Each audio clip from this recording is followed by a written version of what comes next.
Oh, always a technical hitch. Right, ladies and gentlemen, welcome back. It's Simon here. How you doing? Hope you're coping with this continuing lockup well, and you're keeping healthy. Now, we can all help ourselves a little bit during this time, and I think everybody is starting to kind of get on this bandwagon. Joe Wicks has done a fantastic job doing PE in the morning. There are loads of people posting loads of content, more than we could ever wish to watch. So if you're watching this after the event, then you're still very welcome. I'm just here to hopefully just do a bit of uplifting coaching for anybody who's interested in singing.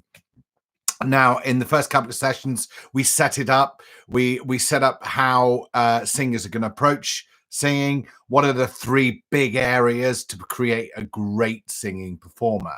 And we talked about the rock solid technique, brilliant psychology, and really good preparation being the three pillars of making a great performer. We've looked at technique a little bit in the first session, but today what I wanted to do in these are shorter bite-sized sessions that I'm going to do on every day, hopefully, I wanted to first of all answer a couple of questions that I've had from people that have viewed the previous sessions. And then I want to go on and talk about the single best exercise for warming up the voice, knowing what state the voice is in, and also for extending range. And it's all one exercise. So stay tuned for that one. So to start with then, I had a question from Steph, two questions actually, and I wanted to answer those as best I could. The first one is she suffers from asthma and struggles with holding and maintaining breath and really getting those full lungs. This is something we dealt with in an earlier session. I talked about in the first session about using the full capacity of the lungs. Now, obviously, with asthma, this is much harder and it's a difficult thing. But, and like any other form of fitness, we can improve the situation by strengthening the muscles.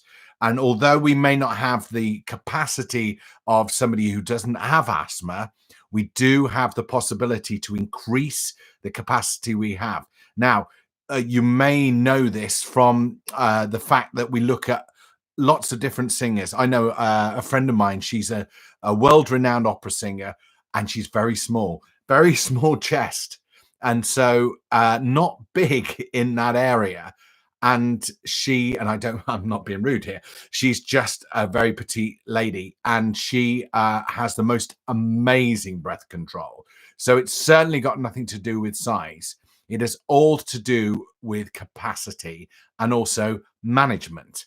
So whether you're asthmatic or whether you have got great lung health, it doesn't matter. You can increase what you've got. The way we do that is to work the muscles that are guiding it. It has nothing to do with the lungs. This bit has all to do with the muscularity around the body. So what are we talking about here? We are talking about the intercostal muscles, which are the muscles that are in between each rib. Okay, we're talking about the back muscles around the back of the ribs. We're talking about the muscles that are underneath the ribs, the transverse, the obliques, the rectus abdominis, and also the back muscles, those very strong posterior chain muscles that often get lengthened because we sit down a lot of the day. So we can strengthen all those muscles, which will give us better maintenance of our breath, better control, and give us more breath management. And that's what we're looking to do. We want to know where we are within our breath so we were able to manage it. So the first thing we need to do is understand what it feels like to be as full as we can be. And that's why I go back to that, taking that breath in as far as you can. And I know it may be limited, but go as far as you can, then release it as far as you can. Now, I don't know, I should have brought down, I've got one upstairs, one of those breath tubes where you blow into it and see what your breath strength is. And I know for asthmatics, that can be a real problem, that the breath strength is quite low. So what is really important is to build up the muscles that are going to guide that breath. So by doing that friction exercise I showed last time, by slowing the air down, so whether it's what you're actually doing there is improving the muscle response to the lungs. So it's not about the lung capacity, it's the muscle response to the lungs. As soon as you create some friction in the way of the air, you create that barrier between where the air is coming from and where it's going to.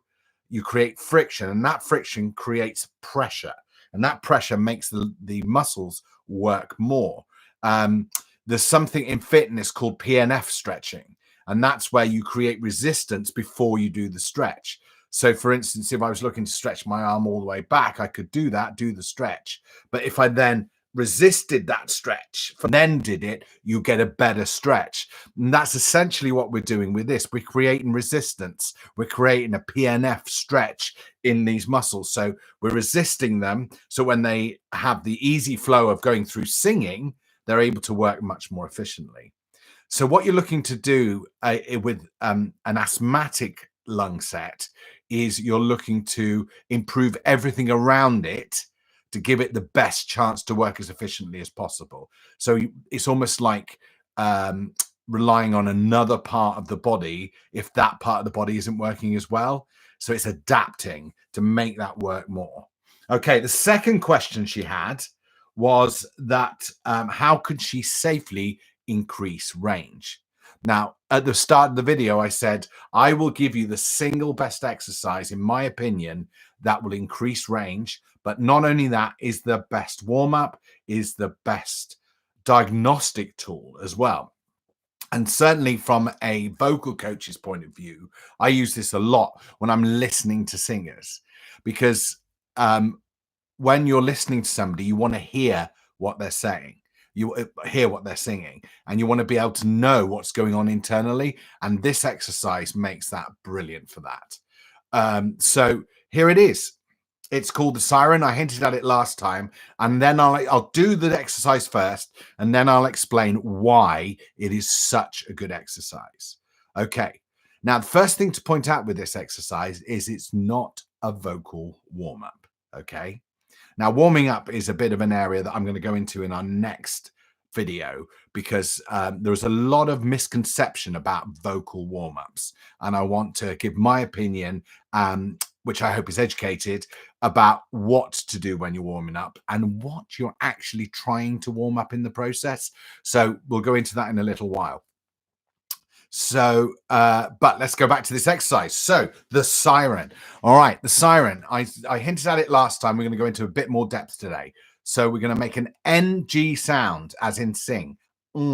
Yeah. NG. All right. That sing is lifting the tongue and it's making it hit the soft palate. Okay. Which is creating a block of the air coming out the mouth. So you'll feel the air coming out the nose. Now, I have to qualify this right now. This exercise will not make you a nasal singer. Okay. Some people have queried this right at the beginning, and then when I've explained it, they've understood. Actually, it has the opposite effect. It strengthens the soft palate, or the velum, which means that we're able to be flexible in our movement of the velum, which allows us not to be nasal as a singer. So by doing this sound, all the sound is coming up and through the nose. The reason we do this is twofold. One, we want to keep the tongue well out the way of the larynx. All right. The tongue is a great big muscle, about the size of your fist, and runs from the back of the throat here, and you can feel it under here right forward. And actually, the tongue is not just one muscle, it's several. And it's a big conglomeration of muscles that are very flexible. The tongue is fascinating. If you get into it, it can do all sorts of weird and wonderful things. But for our purposes, we want it out the way, because the larynx, okay, which I'll go into more depth in another session as well, needs to be able to move. Okay. And this exercise helps strengthen that movement. Now, I'll talk a lot about the extrinsic muscles of the larynx. Now, the extrinsic muscles of the larynx are the muscles that sit above and below the larynx, which make it move when we make sound. Okay, whether we're speaking or singing, the larynx is mobile, or should be. Okay, so when we get excited or we get panicky, what happens is our larynx rises, it tenses up, it goes up, and our voice raises. Our energy goes up as well. So when we're really excited, our larynx goes up there. So if you try that at home, make that really excited sound, you'll go higher pitched and you'll feel that larynx move up. But if you're feeling a bit sad and you make a little bit of a sobby feel, you'll feel the larynx drop down. And it makes a real difference to the sound of your voice. Even your speaking voice. It's the way actors get flexibility in their sound. They move the larynx. So if I move the larynx up, it almost sounds like I'm on helium. If I move the larynx down, it gives me a much broader sound.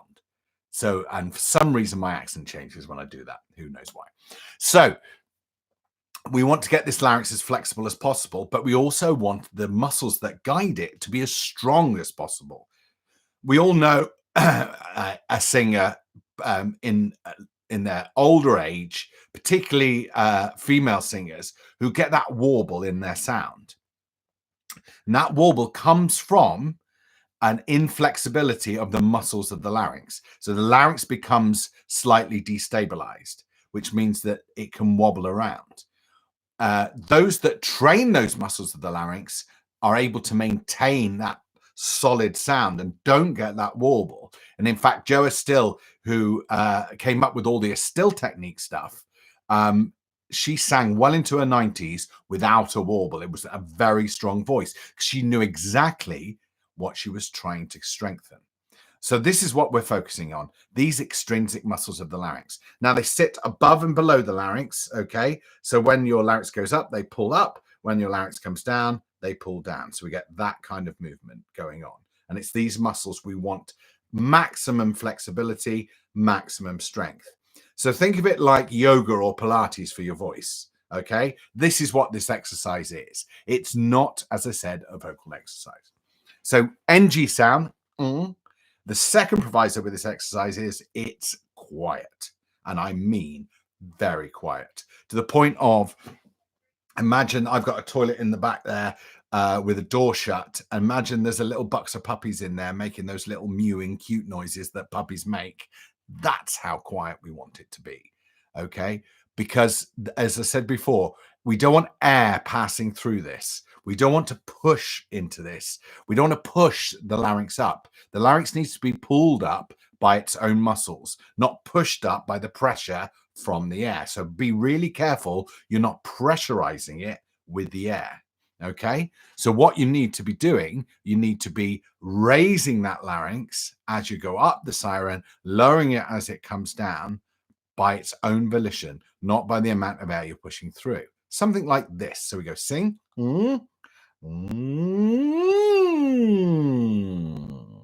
Okay, I'm doing it slightly louder than I should be because so you can hear it. Now, if I was going to do it properly and for myself, I would probably go. And sorry about the rustling in the background. The house is still operating. I think tea's being put on. So you're probably hearing bits and pieces, but don't worry about that. Hopefully we can get through that. All right. So we're going to start at the top.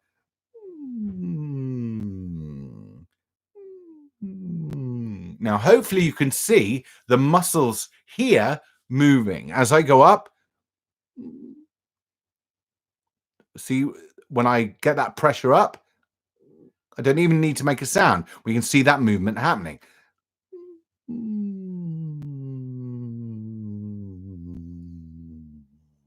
And as I release, those muscles release. And what I want you to do is make sure you're going really high, right into that squeaky, screamy part of the voice, very quietly, and come all the way down to that very basic bottom end of the voice. So we're trying to get hold of the whole range.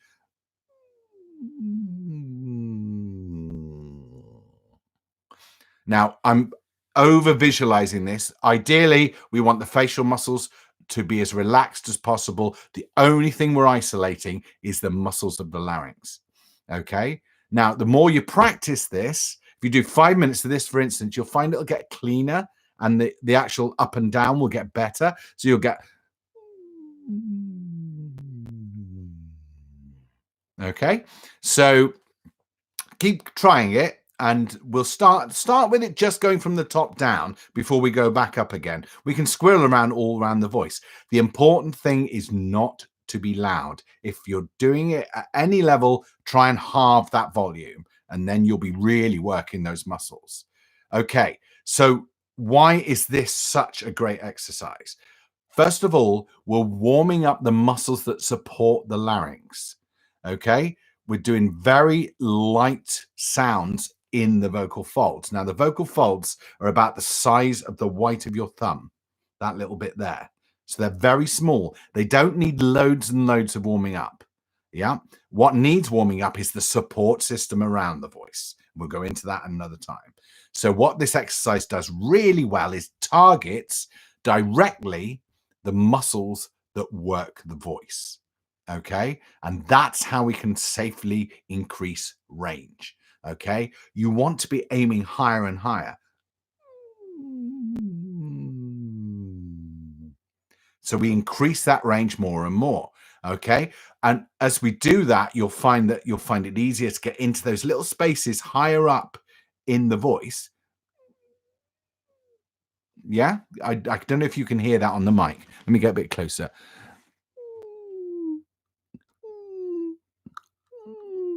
Yeah, it's that quiet. So it's really, really quiet.